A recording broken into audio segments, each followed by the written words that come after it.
Hampshire, England, December 1970. A young engineer is standing in the hallway of a Victorian mansion. He is 20 years old. He is supposed to be recording drums, but he has stopped because something is happening in this hallway. Something in the way the sound is moving through the air, bouncing off the stone walls, rising up 3 floors of staircase that he has never heard before. And instead of setting up the microphones where everyone expected him to set them up, he looks up and changes everything. To understand what Andy Johns did that afternoon, you need to understand what he was not. He was not the famous one. His brother Glyn Johns was the famous one of the most respected producers in British rock, the man behind the Rolling Stones, The Who, the Eagles. When people talked about the Johns family and music, they meant Glyn. Andy was the younger brother who had followed him into the industry at 17, starting as a tape operator at Olympic Studios in London, making tea, rewinding reels, learning by proximity. By 18, he was engineering sessions for Jimi Hendrix. By 20, he was recording Led Zeppelin. Not because anyone had planned it that way. Because he had ears. Because in a control room full of people listening to music, Andy Johns was listening to something else. The air around the music, the way sound behaved in physical space, the difference between what a microphone captured and what a room actually sounded like. He was, in the most precise sense, a man who listened differently from everyone else in the room. And in December 1970, Led Zeppelin brought him to Headley Grange. Headley Grange was not a recording studio. It was a former poorhouse in the Hampshire countryside, a large, drafty Victorian building that had been converted, loosely, into a rehearsal space for bands who wanted to get away from London. Genesis had used it. Fleetwood Mac had used it. The walls were damp. The heating was unreliable. The acoustics had never been designed by anyone. Led Zeppelin rented it because they needed space. They brought in the Rolling Stones mobile studio, a full recording rig built into a truck, parked it outside, and ran cables through the windows. They were recording what would become Led Zeppelin IV, and one of the songs was giving them trouble. When the Levee Breaks was not a Led Zeppelin song. It had been written in 1929 by Kansas Joe McCoy and Memphis Minnie, a response to the Great Mississippi Flood of 1927, one of the most destructive river floods in American history, which displaced hundreds of thousands of people and reshaped the racial geography of the country. Led Zeppelin had been trying to record it for weeks. They had attempted it at Island Studios in London. It wasn't working. Jimmy Page had a guitar riff he'd been developing for months, but something about the drum sound felt wrong, too contained, too small for what the song needed.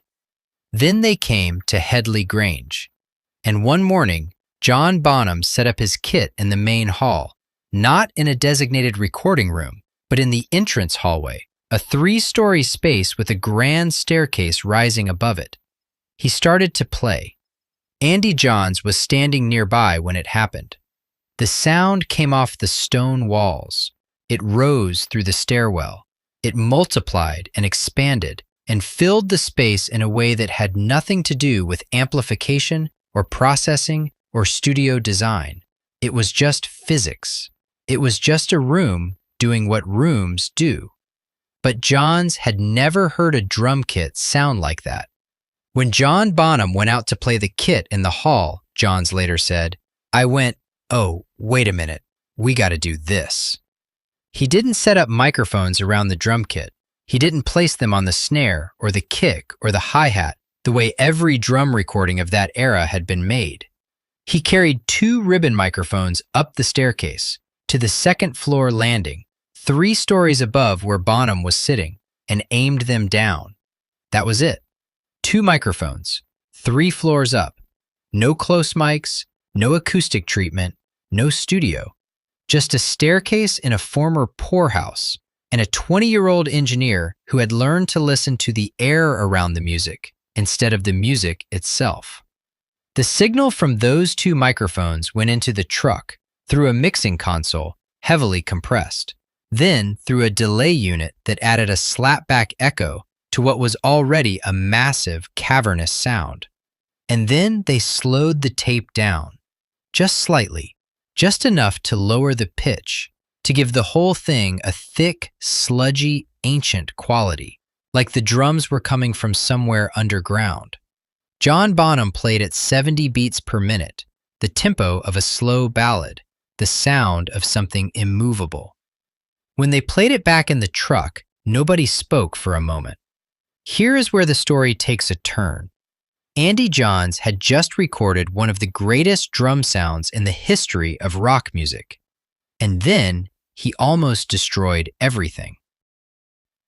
Led Zeppelin IV was nearly finished. The recording was done. What remained was the mixing, the final stage where all the tracks are balanced and shaped into what the listener will actually hear. Johns convinced Jimmy Page that they should mix the album in Los Angeles, at Sunset Sound, a studio with a reputation, a studio where legendary albums had been made. They flew to Los Angeles. They spent days mixing the entire album. They flew back to London. They put the tape on, and it sounded terrible. It all sounded great at Sunset, Johns later admitted, but the only mix that got used was When the Levee Breaks. The room had been changed since he'd last worked there. Something in the acoustics was different. Every mix they'd made in Los Angeles, every careful decision about balance and space and sound, fell apart the moment it was played back on different speakers. Page was not diplomatic about it. Basically, he said, Andy Johns should be hung, drawn, and quartered for the fiascos he's played. One mix survived. One. Out of everything they'd done in Los Angeles, only When the Levee Breaks made it onto Led Zeppelin IV, the album that almost wasn't, because of the engineer who had also created its greatest moment.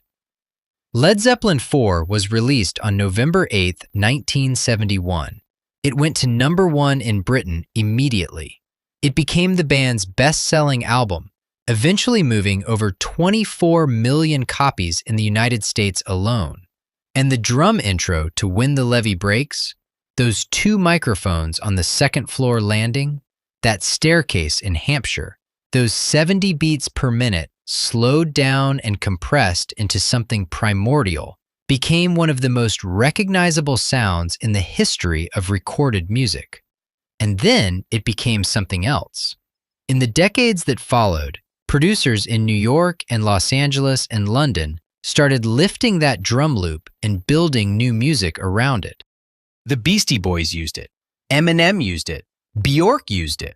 Hundreds of hip-hop and electronic tracks are built in whole or in part on what Andy Johns captured in that hallway. The intro to When the Levee Breaks is one of the most sampled recordings in history. Every one of those samples is a direct copy of what happened in Headley Grange in December 1970. 2 microphones, 3 floors of staircase, one 20-year-old engineer who looked up instead of down, and an album that almost didn't exist because the same engineer got on a plane to Los Angeles. Andy Johns died in 2013. He was 62 years old. He never became as famous as his brother. His name doesn't appear on the front of any of the records he helped make. Most people who have heard When the Levee Breaks thousands of times, who have heard it sampled in songs they love, who have felt that drum sound in their chest, have never heard his name. But here is what I keep thinking about. On the same week, in the same building, Andy Johns did 2 things that seem impossible to reconcile. He created the most celebrated drum sound in rock history, and he nearly destroyed the album it was on. Both of those things are true.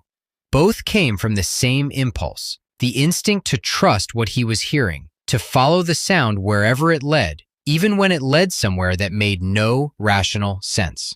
A staircase in a former poorhouse, a studio in Los Angeles that had changed.